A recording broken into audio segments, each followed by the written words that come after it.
इसमें स्टोरी ये था कि सेंट जोरम स्कूल में 9th कक्षा में पढ़ने वाला जो छात्र था, उसकी माताजी के मोबाइल पे एक 24 तारीख को मैसेज आया था कि आपके बेटे के जान को खतरा है और उसको बचाना होगा, तो आपको 4 लाख रुपए एक्सटॉर्शन अमाउंट देना पड़ेगा।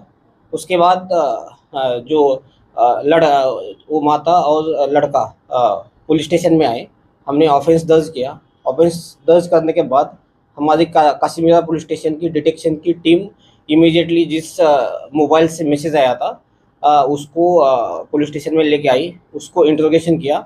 लेकिन इनिशियली हमें इंट्रोगेशन में कुछ इसमें तथ्य सामने नहीं आया था, लेकिन उसमें इंट्रोगेशन में हमें पता चला कि जो सस्पेक्टेड पर्सन हम पुलिस स्टेशन में लेके आए थे, वो कुछ दिन पहले एक मोबाइल रिपेयर शॉप में गया था और मोबाइल रिपेयर शॉप में जाने के बाद वहाँ का जो शॉप का जो ओनर था, उसने उस जो आदमी आया था उसका सिम खुद को रख के उसके पास का जो बंद पड़ा हुआ सिम था उसको दे दिया था और वही सेम सिम का यूज़ करके उसने जो हमारे कंप्लेनेंट है उसको मैसेज किया था कि आपके बेटे को जान का खतरा है।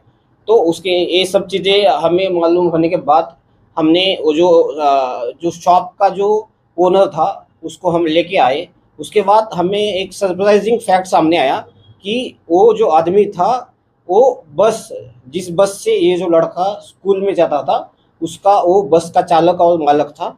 और उसके बाद इंट्रोगेशन करने के बाद हमने ऐसे पता चला कि जो कंप्लेनेंट है उसने कुछ दिन पहले उसके बेटे का फ़ोटो उस बस चालक को भेजा था और वही सेम फ़ोटो का यूज़ करके उसने एक्सटॉर्शन अमाउंट का डिमांड किया था।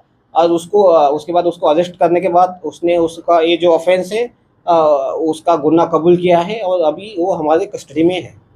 सर, बच्चे को कहाँ से और कैसे किडनैप किया था और पुलिस ने कहाँ से और कैसे उसको छुड़ाया? नहीं, किडनैप नहीं किया था, उसमें सिर्फ किडनैपिंग की धमकी दी थी और उसके बाद उसने एक्सटॉर्शन अमाउंट का डिमांड किया था। तो क्या करने के लिए भेजी थी उसकी माँ ड्राइवर को?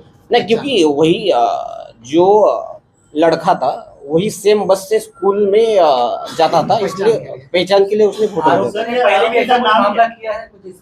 नहीं, इसके पहले का कुछ आरोपी के खिलाफ कोई कंप्लेंट नहीं है, लेकिन इसी सेम ऑफेंस में हमें उसने 2-3 लोगों के साथ ये सेम चीज की है। अभी ये तपास में सामने आया है। नहीं, पैसे का ट्रांजैक्शन इसमें हुआ नहीं था। ये अच्छा हुआ कि जो कंप्लेनेंट थे वो सीधा पुलिस स्टेशन आ गए और हमें उन्होंने कांटेक्ट किया। फिरौती अमाउंट की डिमांड ये 4 लाख की थी।